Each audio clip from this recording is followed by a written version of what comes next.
नमस्कार दोस्तों, स्वागत है आप सभी का आपके YouTube चैनल शिक्षा शास्त्री में। दोस्तों, आज हम लोग बात करने वाले हैं जो आधुनिक शिक्षा प्रणाली है इसकी शुरुआत कैसे हुई।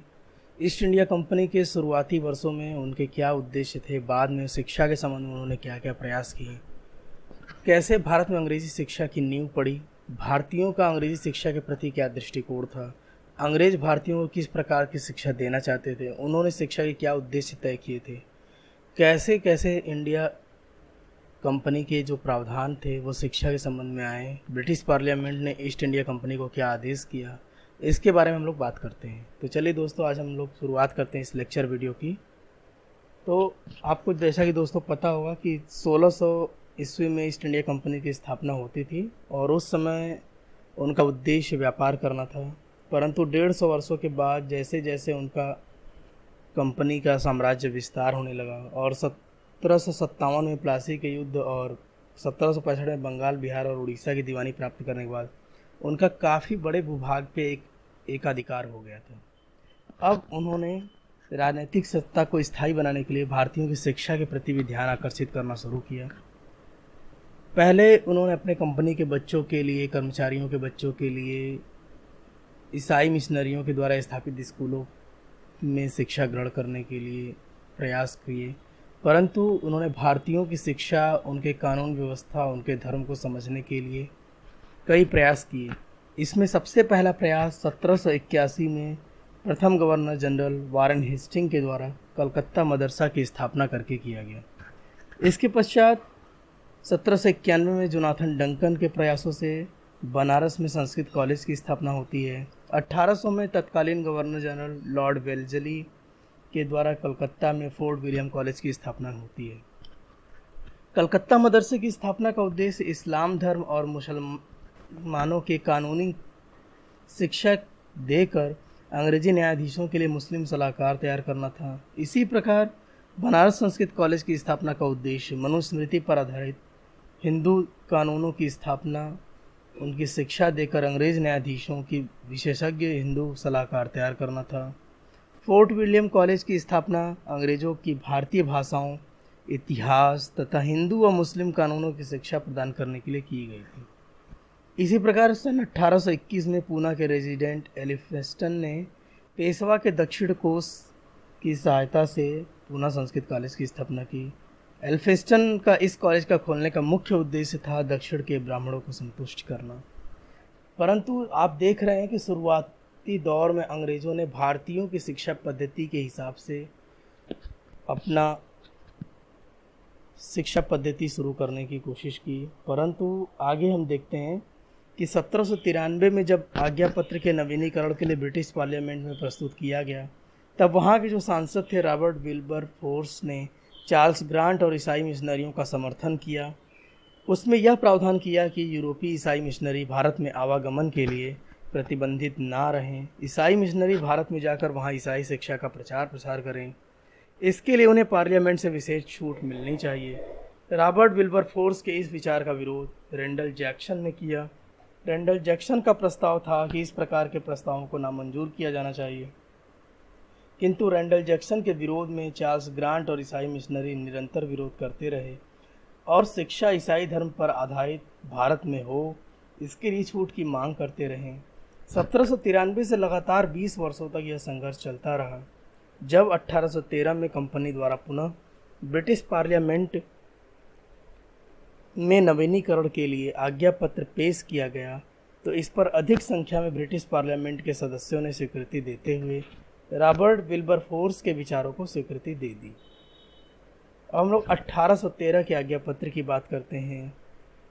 1813 के आज्ञा पत्र में एक धारा थी, धारा 43, जिसमें यह प्रावधान किया गया कि प्रतिवर्ष कम से कम 1 लाख रुपए भारत के विद्वान निवासियों के उत्साहवर्धन एवं साहित्य के पुनरुत्थान व विकास के लिए तथा ब्रिटिश भारत की सीमाओं के अंदर निवास करने वाले में विज्ञान संबंधी ज्ञान के प्रारंभ व प्रवर्धन हेतु पृथक से व्यय किए जाएं। इस आज्ञा पत्र की धाराओं में किसी भी यूरोपीय देश की मिशनरियों को भारत में प्रवेश करने और वहां ईसाई धर्म और शिक्षा के प्रचार प्रसार करने की छूट होगी। यहाँ विशेष ध्यान देने की बात है कि भारतीय शिक्षा का आधार यूरोपीय शिक्षा पद्धति हो। ईस्ट इंडिया कंपनी को यह आज्ञा दिया गया कि वह अपने शासित प्रदेशों में ईसाई मिशनरियों के रहने की व्यवस्था अथवा विद्यालय की व्यवस्था करे और शिक्षा के प्रचार प्रसार में सहायता करे। कंपनी द्वारा प्रतिवर्ष कम से कम 1 लाख रुपए की धनराशि का प्रयोग साहित्य के रखरखाव एवं विकास और उसके उत्थान, विद्वानों के प्रोत्साहन आदि के लिए खर्च करें। वहाँ के ज्ञान विज्ञान और संस्कृत साहित्य और संस्कृति की रक्षा में यह राशि व्यय की जाए। 1813 के इस आज्ञा पत्र में अस्पष्टता हो गई। इसके कारण लोगों ने विरोधाभास का सामना किया। कुछ विद्वान साहित्य और विद्वानों का अर्थ पाश्चात्य विद्वानों और साहित्य से जोड़ रहे थे, तो कुछ विद्वानों का अर्थ भारतीय विद्वानों और साहित्य से जोड़ रहे थे, जिस पर 1 लाख रुपए की राशि खर्च की जानी थी। इस प्रकार कुछ विद्वान साहित्य से अर्थ भारतीय साहित्य से ले रहे थे और कुछ पाश्चात्य साहित्य से। भारतीय साहित्य के विषय में भिन्न भिन्न मत थे। कुछ संस्कृत, हिंदी, अरबी और फारसी साहित्य को जोड़ रहे थे और कुछ भारतीय भाषाओं के साहित्य से जोड़ रहे थे। इसके विपरीत कुछ सदस्य साहित्य का अर्थ लैटिन और अंग्रेजी साहित्य से ले रहे थे। भारतीय विद्वान का अर्थ भी भिन्न भिन्न रूप से ले रहे थे। इस प्रकार का विवाद ब्रिटिश पार्लियामेंट में ही नहीं अपितु भारत में भी हो गया, जिसके कारण भारत भी 2 खेमों में बंट गया, एक प्राच्यवादी और दूसरा पाश्चात्यवादी। दोनों ही मतों को विरोध का सामना करना पड़ रहा था।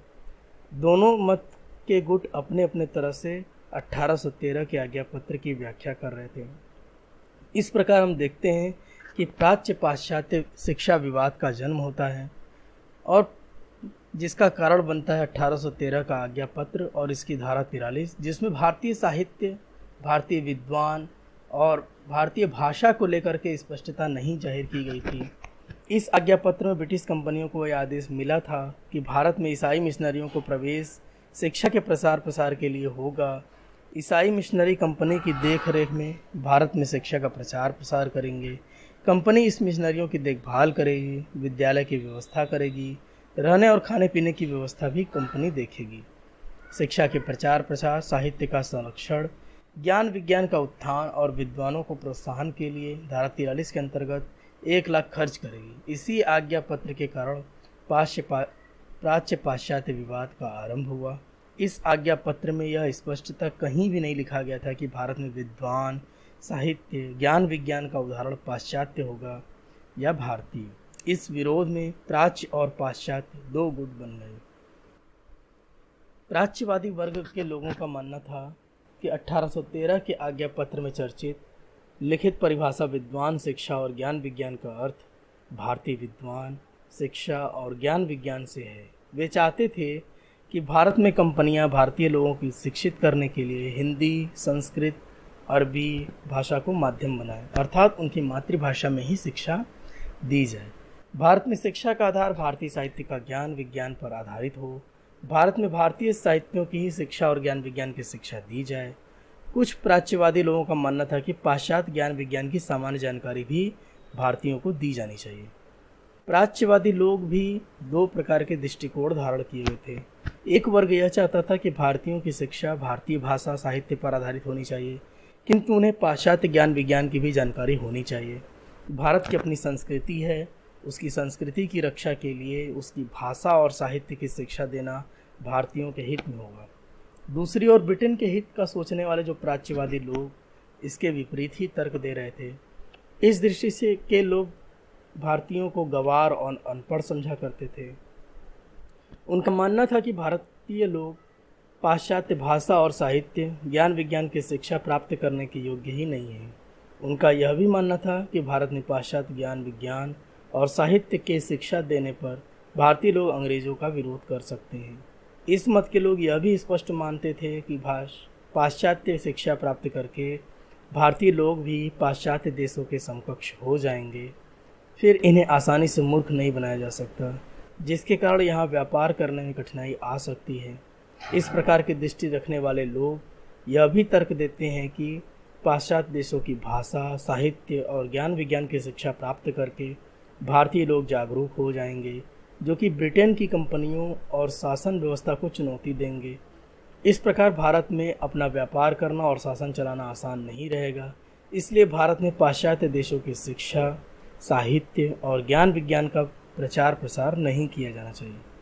जबकि इसके विपरीत पाश्चात्यवादी वर्गों का मानना था कि जो ब्रिटेन के प्रति अपनी विशेष निष्ठा रखते थे, उनका कहना था कि 1813 में दिए गए आदेश, जिसमें धारा 43 के तहत 1 लाख रुपए भारत में साहित्य, ज्ञान विज्ञान, विद्वानों को प्रोत्साहन, शिक्षा के प्रचार प्रसार में कंपनी द्वारा खर्च किया जाना था, इस खर्च को कंपनी के पाश्चात्यवादी वर्ग ने पाश्चात्य साहित्य, ज्ञान विज्ञान और विद्वानों से जोड़ दिया।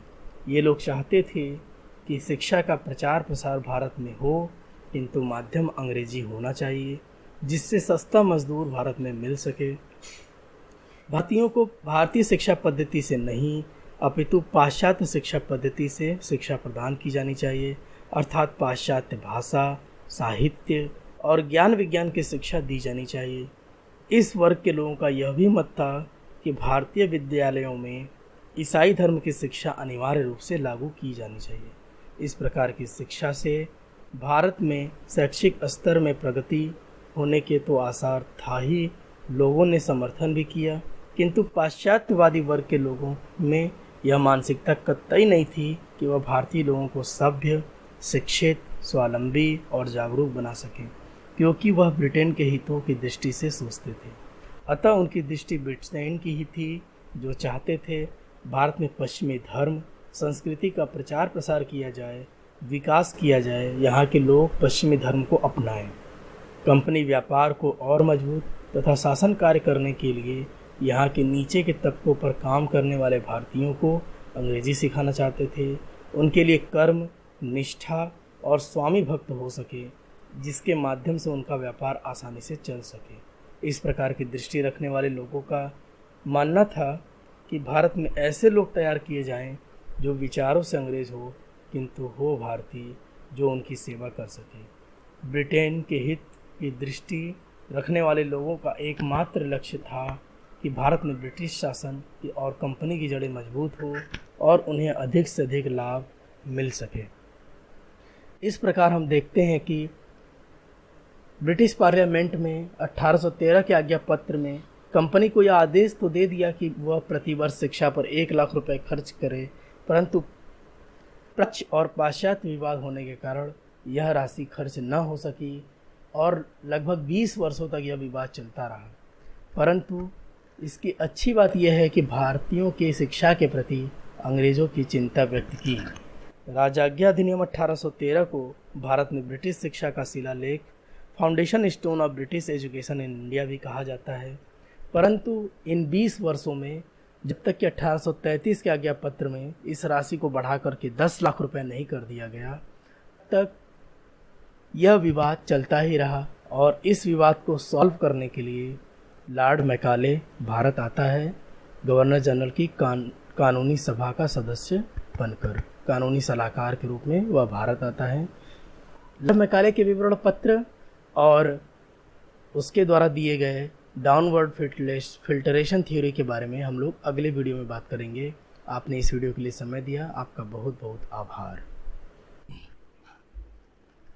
नमस्कार दोस्तों, स्वागत है आप सभी का आपके YouTube चैनल शिक्षा शास्त्री में। दोस्तों, आज हम लोग बात करने वाले हैं जो आधुनिक शिक्षा प्रणाली है, इसकी शुरुआत कैसे हुई।